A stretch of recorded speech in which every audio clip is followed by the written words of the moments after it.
तो आज की पहली बड़ी खबर आ रही है हमारे रिलायंस इंडस्ट्री के तरफ से। यहाँ पे हुआ है रिलायंस इंडस्ट्री पर लगा दिया गया है फ़ाइन और फ्रॉड का आरोप। टोटल $2.81 बिलियन का फ़ाइन लगाया गया है रिलायंस इंडस्ट्री पे। तो ये $2.18 बिलियन का फ़ाइन लगाया गया है गवर्नमेंट के तरफ से और कहा गया है कि रिलायंस इंडस्ट्री ने की है नेचुरल गैस की चोरी। ये फ़ाइन बेसिकली लगाया है पेट्रोल मिनिस्ट्री ने। ये केस 2008 में भी आया था, जहाँ पे ओएनजीसी ने यह दावा किया था कि रिलायंस इंडस्ट्री हमारे पाइपलाइन से गैस चुरा रहा है और ये केस कोर्ट में भी गया था, बट कोर्ट में इसका फैसला नहीं हो पाया। बट ओएनजीसी ने तब हार नहीं मानी थी। ओएनजीसी ने कहा था हम इसको फर्दर इन्वेस्टिगेट करेंगे और करेंटली ये केस फिर से कोर्ट में गया है। और आपको पता ही है कोर्ट के बारे में, डिसीजंस इतने जल्दी तो आएंगे नहीं।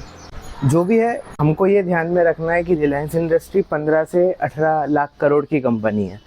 तो अगर कल को वो केस हार भी जाती है और उस पर पूरा फ़ाइन देना भी पड़ता है 24,500 करोड़ का, इससे कंपनी को इतना फ़र्क नहीं पड़ेगा। तो अभी इनिशियली किसी भी रिलायंस इन्वेस्टर को डरने की ज़रूरत तो बिल्कुल नहीं है। नेक्स्ट जो न्यूज़ आ रही है वो है वायर एंड केबल सेगमेंट से, जो कि आजकल बहुत चर्चा में है क्योंकि आदित्य बिरला जी ने अपनी एंट्री अनाउंस कर दी है। अल्ट्राटेक सीमेंट अब वायर एंड केबल बिजनेस में भी ऑपरेट करेगा। बट ये न्यूज़ उनके बारे में नहीं, ये न्यूज़ है पॉलीकैब और केईआई इंडस्ट्रीज़ के बारे में, दो स्टॉक मार्केट और इस वायर एंड केबल इंडस्ट्री के दिग्गज। तो इनका रिसेंटली मैनेजमेंट मीटिंग देखा गया, जहाँ पे वो लोग बात कर रहे थे कि इस एंट्री से होगा क्या और इस वायर एंड केबल सेगमेंट या इंडस्ट्री का आउटलुक क्या है। तो उन्होंने स्पष्ट बता दिया है कि आने वाले 4-5 साल के लिए तो कोई टेंशन की बात नहीं है। अल्ट्राटेक के आने से उनके प्रॉफिटेबिलिटी या ग्रोथ पे कोई असर नहीं पड़ने वाला। वायर एंड केबल इंडस्ट्री इतना बड़ा है कि इसमें अगर कोई बड़ा प्लेयर आ भी जाए तो ऐसा कोई मेजर चेंज होने वाला नहीं है। जो छोटे छोटे कंपनीज़ है इनको शायद से प्रॉब्लम हो सकता है, बट मार्केट लीडर्स तो सेम ही रहेंगे। दोनों ही इंडस्ट्रीज़ पॉलीकैब और केईआई ने ये भी कहा है कि हम लोग ज़्यादा फोकस कर सकते हैं या इम्प्रूव कर सकते हैं हमारे एक्सपोर्ट साइड को, क्योंकि यूएस में हुआ क्या है, ये जो रिसेंट टैरिफ लगे हैं चाइना के ऊपर, इससे होगा क्या, चाइना अपना माल कम बेच पाएगा। ये जो wire and cable China huge quantities में एक्सपोर्ट करता था वो अब नहीं कर पाएगा। तो यहाँ पे इंडिया के पास अपॉर्चुनिटी है इस गैप को फिल करने का और दुनिया में अपने केबल्स, इंडिया में बनाए गए केबल्स देने का। और वायर एंड केबल इंडस्ट्री या रियल एस्टेट इंडस्ट्री हर साल रिकरिंग ग्रोइंग इंडस्ट्री है। तो अगर अल्ट्राटेक सीमेंट आ भी जाता है और एक बड़ा पोर्शन ले भी लेता है, इससे इतना बड़ा फ़र्क नहीं पड़ेगा क्योंकि हर साल 3 से 4 हज़ार करोड़ से ये इंडस्ट्री बढ़ती है। नेक्स्ट बड़ी खबर है हमारे टेस्ला के तरफ से। आपको पता है रिसेंटली हमारे prime minister Narendra Modi ji US गए थे और यूएस में अभी डोनाल्ड ट्रंप की भी सरकार चल रही है। सिर्फ डोनाल्ड ट्रंप तो नहीं, साथ में इलॉन मस्क की भी सरकार आई है।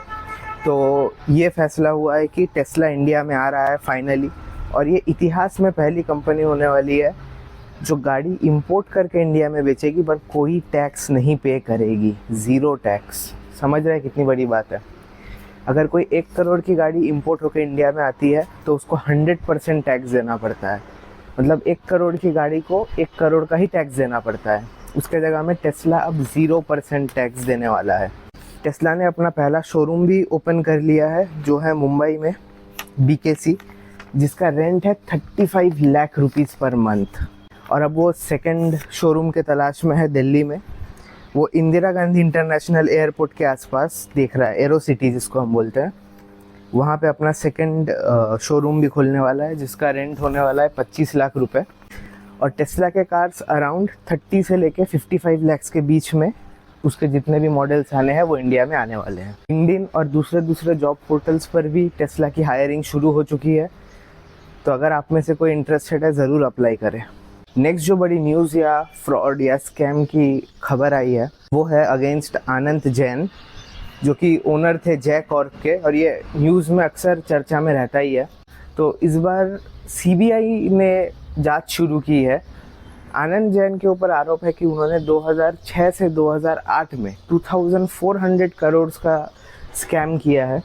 रियल एस्टेट स्कैम है ये बेसिकली, जहाँ पे इन्वेस्टर से पैसा ले लिया गया है उनको फॉर्ज डॉक्यूमेंट्स दिखा के, मतलब जाली नकली डॉक्यूमेंट्स दिखा के, और उन पैसों को किसी शेल कंपनी में, मॉरिशस जैसी जगह में शेल कंपनी में डाल दिया गया है। मतलब क्या पैसे को इंडिया से बाहर भेज दिया गया है। तो इस मामले में सीबीआई, ईडी हर कोई अब आने वाला है और शायद से ये भी हो सकता है कि फेमा भी इसमें आ जाए। तो ये एक देखने वाली बात है। धीरे धीरे इसमें शायद से सेबी की भी एंट्री हो, क्योंकि जय कॉर्प एक पब्लिकली लिस्टेड कंपनी है और फिलहाल लास्ट कुछ साल से उसके हालात ठीक नहीं है। तो चलिए आज के लिए इतना ही, मिलते हैं आपके साथ नेक्स्ट वीडियो में।